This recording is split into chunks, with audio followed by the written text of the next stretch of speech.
Juan José Barreda es licenciado en Tecnología Educativa por la Universidad Tecnológica Nacional UTN, Argentina. Es licenciado y máster en Teología del Seminario Internacional Teológico Bautista de Buenos Aires. Es doctor en Teología con especialidad en el campo de Biblia por el Instituto Universitario ICEDET, también en Buenos Aires.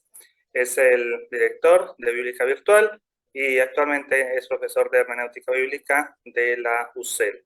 Así que te escuchamos Juan José, con tu exposición Nuevas coyunturas en la educación virtual no formal. Nuevas coyunturas en la educación, con la educación virtual no formal y oportunidades de servicio a toda la iglesia. Bueno, ¿qué quiero decir con no formal? ¿O qué se dice usualmente? ¿Cómo se usa con esto de educación no formal?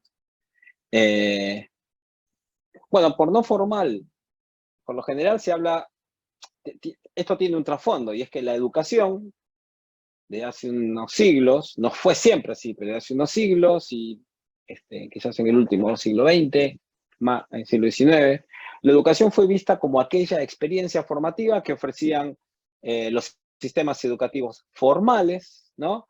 Es decir, las escuelas y las universidades. Cuando hablamos de personas formadas, es una persona educada, es una persona formada. Estamos hablando de alguien que ha pasado por una universidad o un colegio secundario.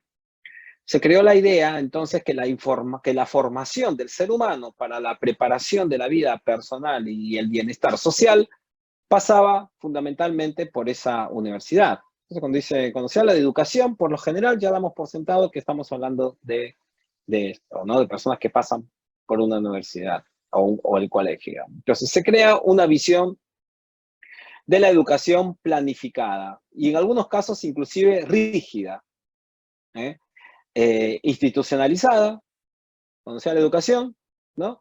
Circunscripta a una residencia de estudio, además. Ese es el shock que muchos hoy viven con el tema de educación virtual,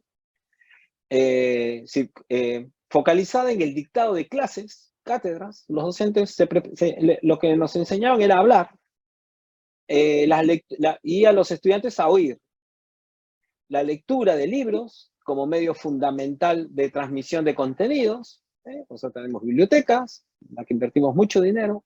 Las universidades invierten mucho dinero en bibliotecas, y la lectura de libros, ¿no? Es una de las cosas fundamentales, como si así hubiera sido en la historia de la humanidad siempre. Y luego,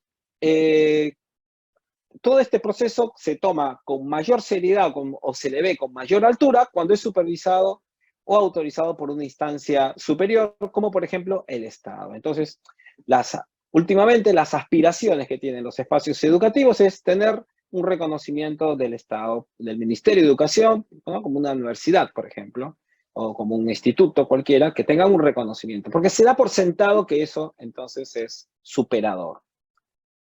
Se pensó en la educación como un proceso planificado, esa es otra cosa también.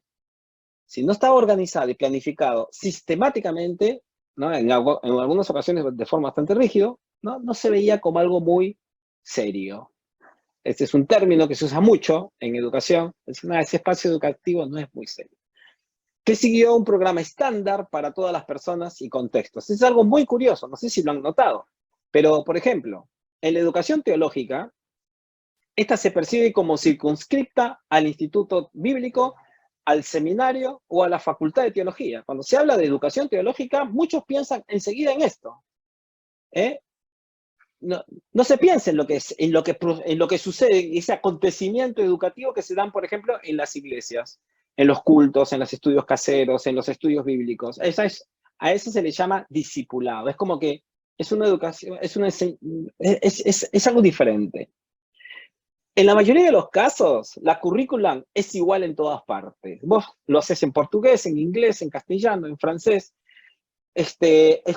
Conoces, te dan esta noticia. Mirá, se ha abierto un instituto nuevo en el norte de Perú o en el sur, un instituto bíblico, y es probable que vos puedas adivinar cuál es la currícula de ese seminario. Ya sabes. Introducción a los aburridos, introducción al Antiguo Testamento, introducción al Nuevo Testamento, Los que están un poquito más avanzados, griego 1, griego 2, carta, la división clásica, cartas, los sinópticos, escritos juaninos, ya lo sabemos. Y hace décadas, si no más de un siglo que es así. Es igual en todos lados. En todos lados. Lo que cambian solamente son uno que otro curso extracurricular que se le llaman optativos. Pero la base de la formación teológica sigue siempre el mismo proceso cognitivo, la misma lógica cognitiva, que se construye el quehacer teológico de la misma manera. Obsérvese la categoría, por ejemplo, como académico y superior para referirse a estos espacios educativos universitarios, ¿no? Por el simple hecho de tener un conocimiento, un reconocimiento del Ministerio de Educación. A veces, por ejemplo, cuando se habla de educación no formal, hay personas que dicen, no, lo que pasa es que es un espacio más sencillo. Y yo digo, a ver, sentémonos un profesor de este espacio no formal con un profesor de tu universidad y le tomamos un examen, una evaluación, la que vos quieras, para ver quién tiene mejor nivel académico. Quizás te llevas con sorpresa. Entonces, ¿a qué se llama académico propiamente? ¿O qué quiere ostentar la academia para sí misma? Bueno, con relación a lo no formal. La educación como una práctica de toda la vida es algo que ha venido cambiando de hace varias décadas. Cuando se hablaba de educación, y posiblemente aquellos que venimos de muchos años, que estudiamos en la universidad y que luego hemos estudiado en una facultad de teología y todo, nos encontrábamos con un hecho, de que la mayoría de los que estudiamos éramos jovencitos, habíamos terminado el colegio o habíamos terminado la primera carrera en la universidad y teníamos 20 y tantos años cuando estudiábamos en la universidad. Y es que la educación formal se focalizó fundamentalmente en los niños y en los jóvenes. Una vez que uno terminaba de estudiar en la carrera, seguía. En los noticieros uno escuchaba cuando una persona dice, señor o mujer de 60 y tantos, 70 años terminó la licenciatura en la universidad o terminó el secundario. Y era todo un acontecimiento porque se le entrevistaba, porque está tan metido que la educación formal es en una etapa determinada en la vida, que luego cuando se ven que las otras personas estudian después, se les tomaba, no, se les admiraba, se les llamaba la atención. Se llamaba la atención, se hablaba como que eran personas sobresalientes. Sin embargo, hoy ha cambiado mucho esto y hoy más bien se habla de educación permanente, ¿verdad? Entonces, cada vez más escuchamos de espacios y de programas de estudio, de cursos y de espacios en donde las personas continuamente están estudiando. Entonces, algo muy importante para tomar en cuenta es que no formal, educación no formal, no es informal. No es que no tenga una forma, una línea, una perspectiva ideológica, una concepción educativa, y tampoco significa no inferior o de menor profundidad. Esa es la tentación a la que muchos caemos, en la que muchos caemos cuando pensamos en la educación no formal. Pero eso no debería de ser así.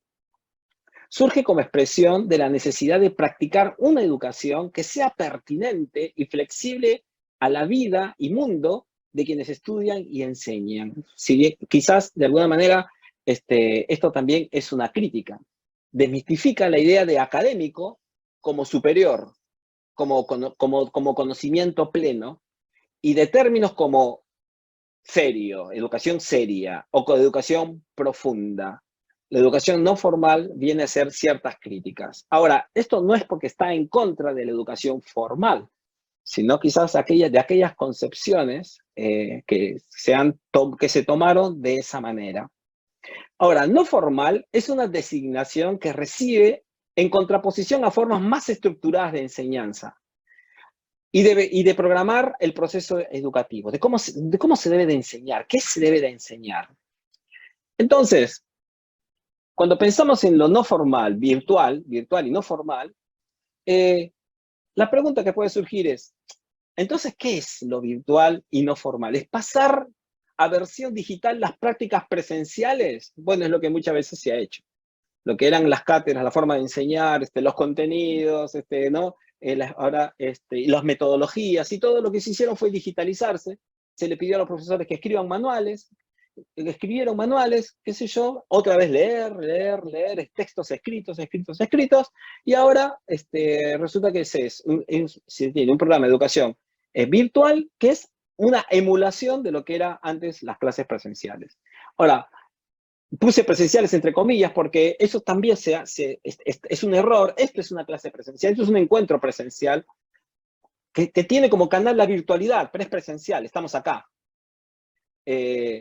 Entonces, por ejemplo, pasar el programa educativo a formas más simples y pertinentes. Entonces, ¿qué se pensó? La educación no formal, ¿qué sería? Bueno, agarrar la currículum de la universidad, simplificarla, achicarla y hacerla más sencillo. Entonces, enseñamos un poquito de todo. Introducción a este tema, introducción, y ahora nos vemos tentados otra vez a seguir con lo mismo, pero reducido.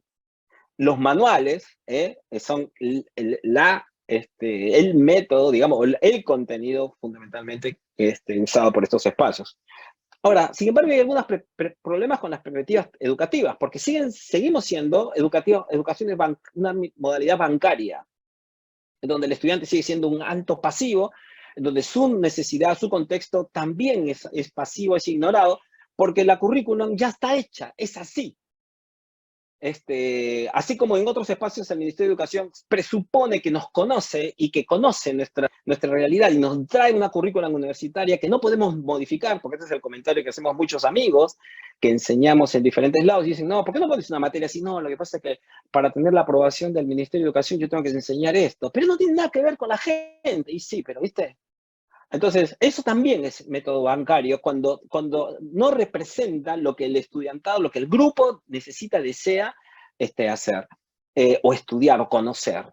Y además de los métodos y todas estas cosas que no me voy a extender por la brevedad del tiempo. Verticalismo, nuevamente, con un docente que tiene el control, que tiene el acceso al aula, que tiene el acceso a los contenidos, que dice lo que hay que saber. Además, y si depende de la denominación o la perspectiva teológica, va a decir lo que está bien y lo que no está bien, y así nos encontramos con la tentación de prácticas autoritarias, pero online, porque la virtualidad, a pesar de que se habla de horizontalidad y todo, también se presta y obviamente puede ser incluso mucho o tan poderosa como otras formas para ejercer el autoritarismo.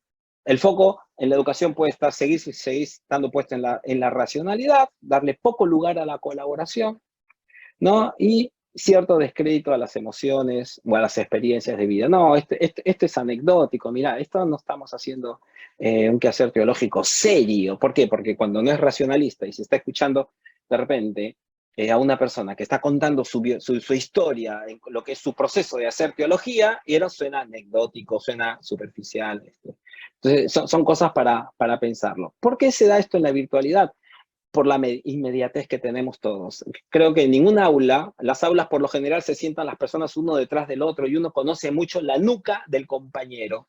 Pero en un aula virtual, por ejemplo, si se usa una plataforma como esta, como Zoom, posiblemente nos estemos viendo todos simultáneamente y tengamos 2 esa cuestión minutos, José, por favor. gracias, de querer interactuar unos con los otros. Entonces, la educación no formal nos abre a la conversión de la academia a la gente. Esto es un llamado positivo, que muchas veces ha sido elitista y de ficción, porque creó realidades ficticias. La inclusión que cuestiona modalidades, edades de estudiantes, intereses, temáticas, nuevos sujetos desde la periferia, que pueden abordar temas coyunturales y puntuales que no se abordan en la currícula de algunos seminarios porque políticamente no son correctos, pero sí se puede hacer en espacios no formales. Nos abre a espacios breves, puntuales, económicos además, ¿no? Y posibles, es decir, se puede hacer. Y entonces uno se encuentra con que espacios no tradicionalmente excluidos de la educación vuelven a ser recuperados. Mi habitación, el sillón, un café, un restaurante. Está abierto al mundo por lo que el docente debe de dejar el paradigma del sabio. Valora el quehacer educativo como práctica para la libertad. Es de los que aspira, debiera de ser así si es que se piensa desde la virtualidad. Y luego, ¿cómo vincularnos con tanta gente más formada en teología? Son las preguntas que comienzan a surgir. ¿Y ahora cómo hago yo? Porque nunca coexistí con personas con tanta información. ¿Qué hacemos los docentes formados bajo concepciones elitistas, expositivos verticalistas y a veces aburridos, con este nuevo mundo en donde la gente se cambia de canal porque tratamos temas que a nadie le interesa, rascamos donde no pica, ¿no? Y lo hacemos además de una modalidad que suena hasta cansadora. Y entonces yo creo que viene el humilde desafío de aprender nuevamente a enseñar, proceso que a veces nos cuesta mucho, y de reconocer y de ejercitar, repensar las aspiraciones de quienes enseñan y de quienes enseñan y estudian. Eso es un hecho también muy importante. Es decir, ¿por qué abrimos este programa en la universidad? ¿Son las donaciones que recibimos? ¿Es por la cantidad de dinero que tenemos que justificar ahora con estos programas de estudio? ¿A la iglesia le interesa eso? ¿A la gente le interesa el programa, la currícula que yo estoy desarrollando, la modalidad con la que yo enseño? ¿A quiénes incluyo? ¿Quiénes acceden al quehacer teológico en los espacios que yo desarrollo? ¿A cuánta gente dejo afuera? ¿Está bien? ¿Es eso lo que estamos haciendo? ¿Es eso lo que está bien? Porque si mi seminario es más grande que el tuyo, esa es mi meta cuando formo parte de una ciudad de millones de habitantes que podrían tener un quehacer teológico o una teología pública mucho más pertinente, quizás con un espacio educativo no formal.